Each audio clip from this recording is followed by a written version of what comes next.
Who'd you have at 4? Ooh, you're going to me, huh? I got to Yeah. go with Alvin Kamara at 4.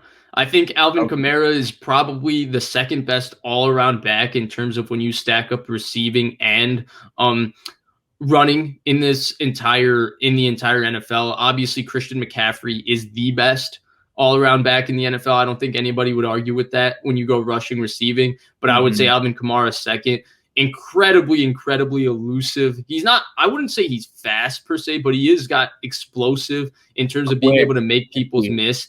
He's very slippery. He's very difficult to tackle. He has incredible balance and contact balance. And I think what makes Kamara special is people don't realize how difficult he is to get a clean hit on.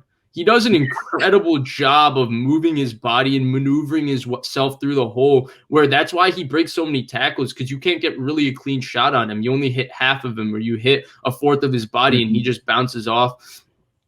So just an incredible all-around back. Obviously, I think he was 900 rushing, receiving last year. So his numbers kind of speak for themselves. Oh, he was 900, 700, but he was right around there. Just a touchdown machine, great patience, great vision. He's everything you want in a running back. He's phenomenal, and that's why he's my 4th best running back in the NFL. Yeah, so I think this is the one we're definitely going to agree on. I had him 4 as well. I think you mentioned it too, like with his balance, like I feel like he doesn't like throw people off of him, but people just like will hit his body and bounce off for whatever reason. I don't know. I know the one example was that, do you remember the play against the Washington football team when it was like a juggling catch and 4 dudes were in the area and like they all got their hand on him, but he just never looked like he lost like balance at all. Like that was ridiculous. I think receiving wise, he's probably the second best, and just you could throw him in the slot. You can throw screens to him. You can pretty much do anything, and he'll make something out of nothing.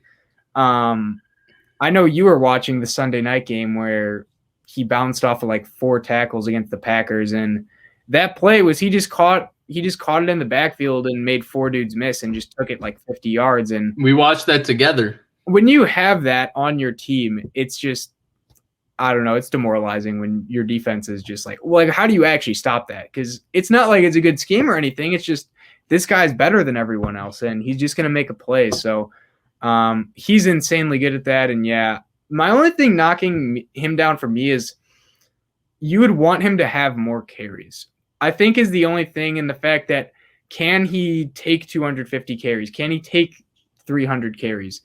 I don't know if he could. He took, I think, 180 last year.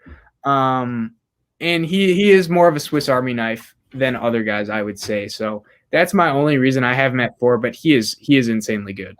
For me, it's that same thing, right? Like he can get into a game and have 20, 25 touches and carry an offense. I mean, we've seen him carry an offense the last couple years, because there's games where Drew Brees is just checking that ball down so quickly to him, and he's just out in the open field making people miss and make it happen.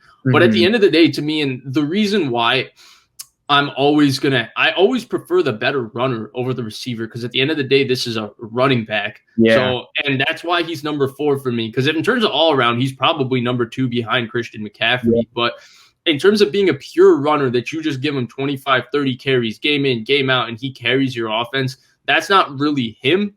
So that's why I have him at 4 as well.